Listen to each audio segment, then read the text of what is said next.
खट्टा खाने वाली चुड़ैल। रात को अचानक राधिका मौसी को किचन से कुछ गिरने की आवाज आई। उन्होंने बाहर निकल के देखा तो किचन में उन्हें कोई सफेद साड़ी में दिखा।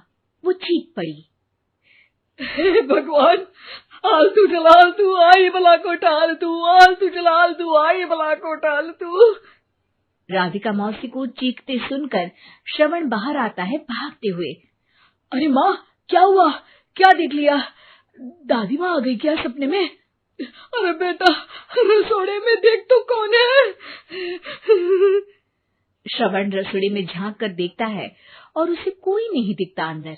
अब रसोड़े में तो कोई नहीं है माँ। कोई सफेद साड़ी में नहीं है क्या? नहीं माँ, कोई भी नहीं है। चिल्लम चिल्ली की आवाज सुनकर काजल भी वहां आ जाती है। अब क्या हो गया माँ जी? अरे बेटा, रसोड़े में एक चुड़ैल थी सफेद साड़ी में। अरे क्या कर रही थी वो अंदर? अरे बताया नहीं, कल आएगी ना तो पूछ लूंगी। चुड़ैल जी, आपका क्या प्लान है? माँ जी, रात बहुत हो गई है, आपने कोई बुरा सपना देखा होगा, चलिए सो जाइए। राधिका मौसी सोने तो चली जाती है, पर उनको रात भर नींद ही नहीं आती। वो कुछ भी उलझुल बातें सोचने लगती है। कहीं चुड़ैल की वजह से तो घर में टेंशन नहीं हो रहा, कहीं उसी की वजह से तो वो दादी नहीं बन पा रही। सुबह जब राधिका मौसी रसोड़े में छानबीन करती है तो पाती है कि नींबू का अचार गायब है। चुड़ैल नींबू का अचार ले गई, मुझे तो ठीक नहीं लग रहा कुछ। चुड़ैल को भी पता है कि जिंदगी का असली मजा तो खट्टे में ही है। राधिका मौसी झट से श्रवण को फोन कर देती है। बेटा, मुझे समस्या समझ में आ गई है, हमें एक तांत्रिक की जरूरत है। अरे क्या बोल रही हो माँ, तांत्रिक की क्या जरूरत है? आप पूजा पाठ तो कर ही रही हो ना। आलतू जलालतू मंत्र सारे फालतू जैसे कुछ मंत्र पढ़ो, चली जाएगी अपने आप चुड़ैल। अरे नहीं बेटा, कभी चुड़ैल को कम नहीं समझते। अरे तुझे पता भी नहीं चलेगा कि कभी वो छल करके काजल की जगह घर की बहू खुद बन जाएगी। क्या माँ, कुछ भी बोल रही हो? कहाँ काजल और कहाँ चुड़ैल?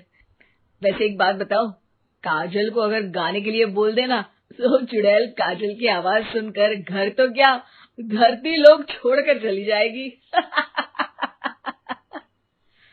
तुम ना पढ़े लिखे बच्चे हर चीज को मजाक समझते हो। तुम रहने दो, मैं खुद ही तांत्रिक को बुला लेती हूँ। अच्छा सुन, शाम को इमली लेके आना। क्या है कि चटनी खाए बहुत दिन हो गए है ना?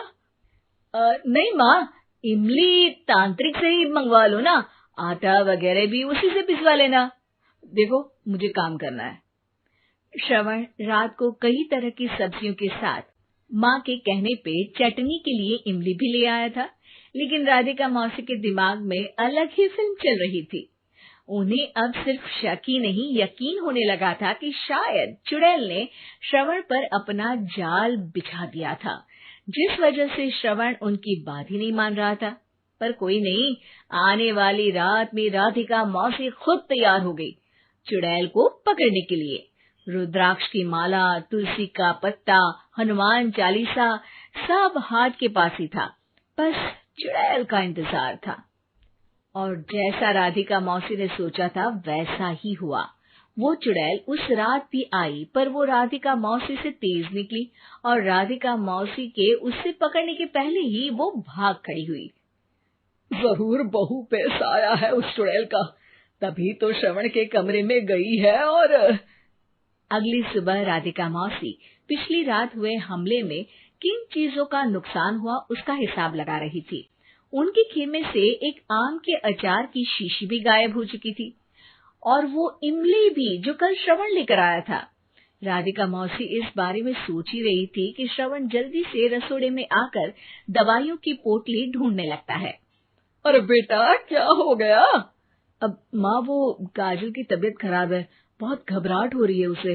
हे भगवान, मैंने पहले ही कहा था कि तांत्रिक को बुला लेते हैं, पर नहीं, अब देखो उस चुड़ैल ने काजल को अपने वश में करना शुरू भी कर दिया है। हालांकि श्रवण भूतों में विश्वास नहीं करता था, पर अब वो भी डर जाता है और राजी हो जाता है एक तांत्रिक को बुलाने के लिए। कुछ ही घंटों में तांत्रिक आ जाते हैं और राधिका मौसी तांत्रिक जी को सब बता देती है। घोर संकट, घनघोर संकट, चुड़ैल को मारू जोर चाकट, ओम भट स्वाहा खटखा के आहा। अरे ये क्या मंत्र है? मेरे खुद के ओरिजिनल मंत्र है, कल रात को ही लिखे हैं, अच्छे लगे तो दाद चाहूंगा। एक और मंत्र सुनो। अर्ज किया है आब्राकडाब्रा, दिल्ली बम्बई आगरा, चंदा मामा सोवरले सुरन मामू जारा। ये मंत्र है? अरे कोई 40 वालीसा पढ़ो ना। वक्त कम है, 40 नहीं पड़ेंगे, 20-25 में काम चलाना पड़ेगा। अलग निरंजन जाके लंदन, मुफ्त का मंजान घिस मेरे नंदन। अरे जल्दी करो तांत्रिक जी, जल्दी करो। तांत्रिक अपने उल झलूल मंत्र पढ़ने लगता है। श्रवण को तांत्रिक पे शक होता है। वो अपने एक डॉक्टर दोस्त को कॉल कर देता है ताकि कोई अनहोनी हो तो इमरजेंसी में चीजें मैनेज हो जाए। तांत्रिक धुनी रमाता है, जिसकी वजह से कमरे में काफी धुआं हो जाता है और जिसकी वजह से बहू की घबराहट बढ़ जाती है। अब भागेगी चुड़ैल। हाँ। बहू खांसते हुए धुएं से बचने के लिए बाहर चली जाती है। अरे भाग रही है, भाग रही है। पीछे पीछे श्रवण भी जाता है। बहू एक सोफे पर बैठ जाती है। तभी डॉक्टर दोस्त आ जाते हैं और श्रवण को पानी लाने के लिए कहते हैं। थोड़े चेकअप के बाद डॉक्टर कहते हैं, मेरे हिसाब से जाप का काम पूरा हो गया है। क्या मतलब? अरे कुछ भी नहीं माँ, कोई चुड़ैल नहीं है, खुशखबरी है, अब दादी बनने वाली है। मगर वो सब अचार के डब्बे। श्रवण दोनों अचार के डब्बे अपनी माँ को दिखाता है, जो कि उनके बिस्तर के नीचे छुपे हुए थे। आपने सही बोला था माँ, वो चुड़ैल काजल ही थी जो खट्टा खा रही थी। हमें कल ही पता चला, पर हमने आपको ये तांत्रिक वाला काम करने दिया ताकि आपको भरोसा हो जाए कि भूत वगैरह कुछ होता ही नहीं। अच्छा अच्छा, ये तो बड़ी खुशी की बात है, पर बेटा मुझे एक झाड़ू तो ला दे। क्यों माँ? ये तांत्रिक का भूत उतारती हूँ मैं। अब तांत्रिक राधा मौसी के डर से घर से भाग निकलता है और राधा मौसी उसके पीछे भागती है। अरे संकट ये घनघोर है, तांत्रिक मुआ चोर है।